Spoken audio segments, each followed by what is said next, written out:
Giving blood doesn't sound safe to me. Can't you say no, Grandfather? I could, yes. But I don't want to. Do you know why? No, why? Because I want to be like the great Charistus. Do you know who that is?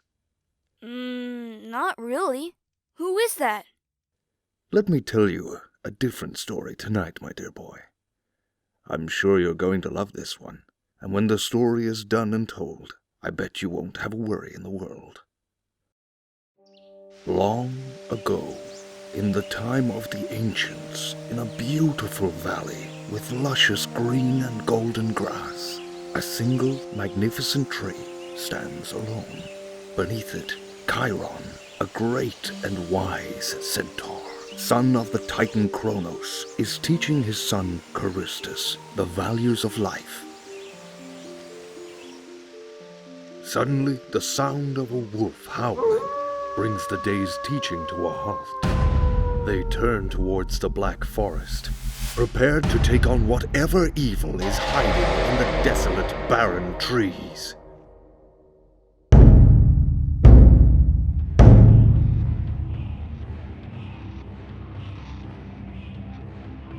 Behind the thorny bushes, 3 massive wolves are growling and licking their chops at the sight of Chiron and Charistus. The wolves take off in a fury, charging towards them. They are vicious and merciless, ready to kill. But the centaurs stand their ground fearlessly, prepared to fight. The wolves come flying towards them and attack with everything they have. The centaurs charge forward and meet the wolves in the middle of the once calm valley.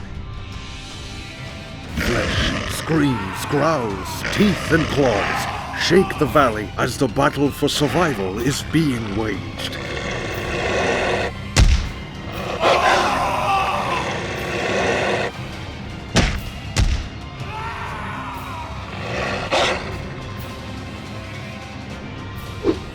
One of the wolves lays low, waiting for the perfect moment to strike. And when it comes, pounces at Chiron, who immediately grabs and throws the wolf to the ground. Unfortunately, the wolf's claws cut Chiron right in his midsection, leaving a large wound. Charistus chases the scared and defeated wolves back into the Black Forest. He then turns back to Chiron.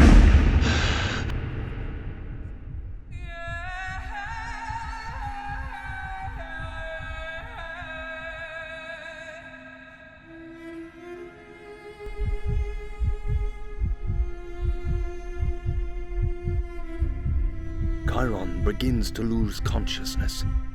Charistus pulls himself together and, fighting against his fears, picks up his weak father and carries him home. Charistus places his father down, near an open fire. Chiron, very calmly, tells his son, "Son, do not despair. I have lived a long and full life. I have watched you grow to be a fine centaur, and for that I am grateful." "No, no," Charistus said. "Please, don't leave me alone in this world. This is not the end. This can't be the end." "Son, you need to believe in yourself." Charistus holds his father close and stares into his eyes. "I am not strong enough, Father. I still need your guidance. Don't leave me, please, Father." At that moment, Chiron realized he had one more lesson to teach his son, perhaps the greatest of them all. "There might be a way, my son," Chiron said, "but you will need to take a perilous journey through the darkest depths of our world." "I don't know if I am strong enough, Father. I fear I will fail." Chiron gazed upon his son with nothing but love and confidence, and said, "You used to fit right here in my arms when you were born. Your mother said that our boy would grow to be a strong centaur, full of courage, integrity, and above all, a good heart. And I watched with pride as you grew to fulfill her prophecy. Don't let fear and doubt stop you from who you are, son. No one is born a warrior. You choose to be one when you refuse to stay on your knees. You choose to be one when you refuse to back down. The world is a cruel and terrible place. It doesn't matter who you are. It will still knock you to the ground and keep you there if you let it. It's not about how hard you get hit. It's about how long it takes for you to stand up and keep moving forward. That's how warriors are made. Every journey starts with a single step, and it is time for you to take the first step, son. I will always love you, no matter what. You're my son, and you're my blood. You're my greatest achievement in life. I am ready to do anything to save you, Father.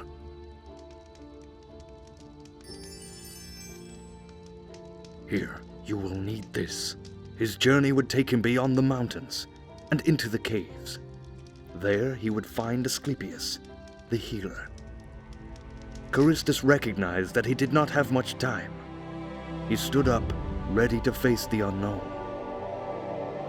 He makes his way out of the house, and with a determined look on his face, prepared for the perilous journey ahead.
Suddenly, a ruthless and unforgiving snow-covered mountain was towering above him.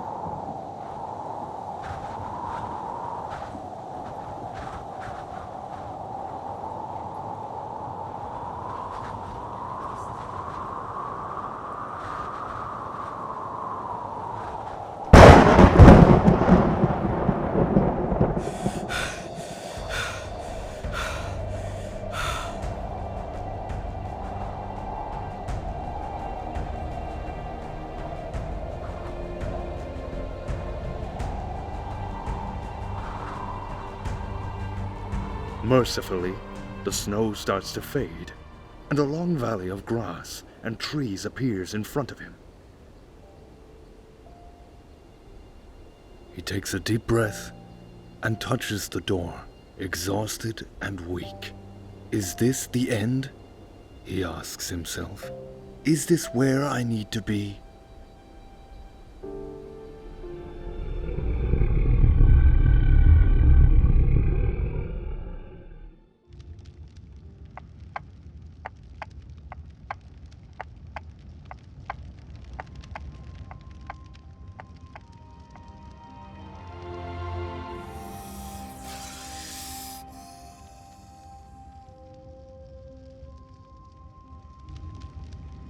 Greetings, Your Excellency, he said.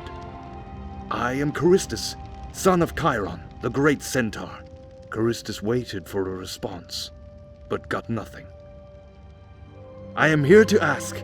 I know why you are here, Asclepius replied, and why you made this impossible journey. Your father, once a strong man, is now very weak. He needs my help and has sent you? But why? Please, this is greater than me. My father is a man of great knowledge and strength. Now he needs me to be here for him, as he has always been there when I needed him. It is not up to me whether your father lives or dies. That is a fate he has left in the hands of his firstborn son.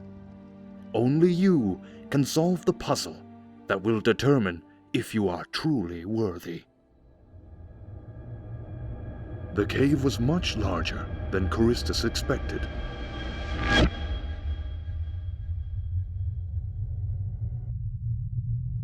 He knew that he was in the right place.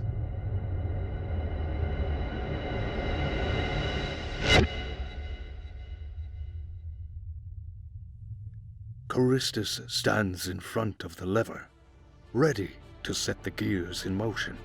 He takes a deep breath, looks over at the great puzzle, and then pushes with all of his might, using his entire body to move the gears, all his limbs working together as one, giving him tremendous strength. Asclepius mumbled, "Wise enough."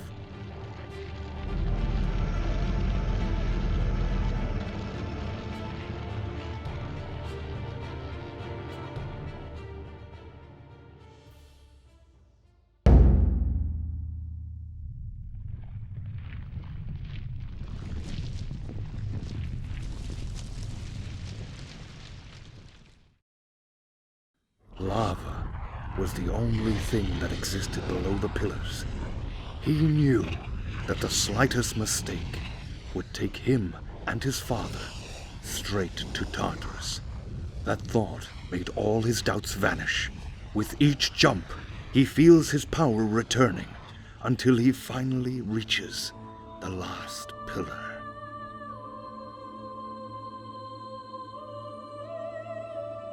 "Father," he said with a calm and silent voice, "I made it. I have completed the quest. Please, hold on a bit longer."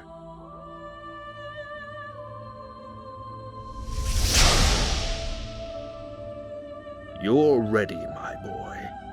Let's go to your father."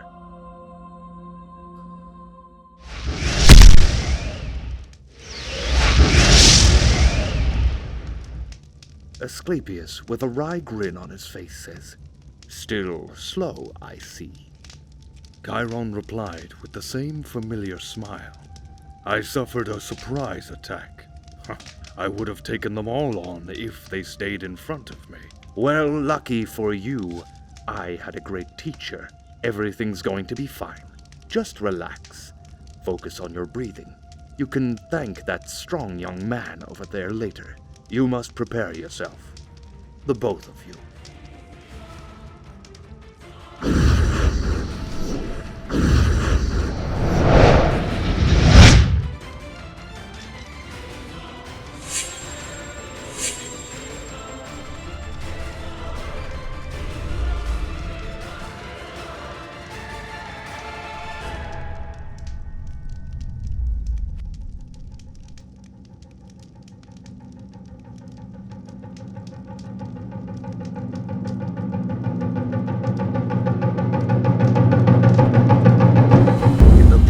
Of moments, he breaks free from the tubes and rears up with power and grace. Once on his feet again, he appears to be twice as strong.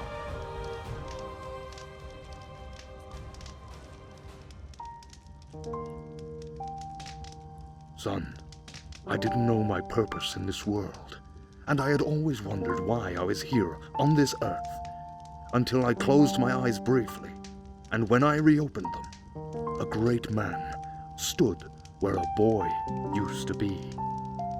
I may not carry you now in my arms, but I will always carry you in my heart and soul. You have given me so many reasons to be proud of the man you have become through this journey. However, the proudest moment for me is telling others that you are my son." Charistus was humbled by these words, and with a tremble and soft voice whispered, "I may be able to outgrow you in height one day, Father, but I will never be able to outgrow the impact you have made in my life as a father. You gave me the greatest gift. You believed in me. It is not flesh and blood, but the heart which makes us father and son." Chiron's eyes start to fill up, but he had to live up to the image of the strong and wise centaur that he was. "Let's dry those eyes," he said. "I'm not dead, yet, thanks to the help of the two of my best students."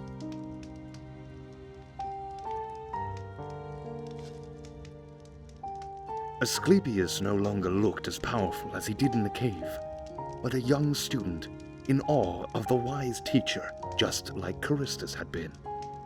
Asclepius said with a respectful voice, "I have only done what you have taught me, shared knowledge for the good of others. Thank you, my teacher, for making me the man I am today and giving me the opportunity to be a part of a warrior's birth. I always knew you were going to be a great man. We shall meet again, my student." Asclepius leaves through the front door, and the daylight covers him as he prepares for his journey. Chiron wastes no time and calls his son over for a new lesson from the scrolls. Everything was back to normal again. The end. So, did you like the story? It was amazing, Grandfather. Charistus is very strong and brave. Yes, he is. You see, even though he was scared, Charistus went on his journey in the hope that it might save someone's life, and Grandpa's quest is not nearly as difficult as that. I understand. Good. So, what do you think about Grandpa giving blood?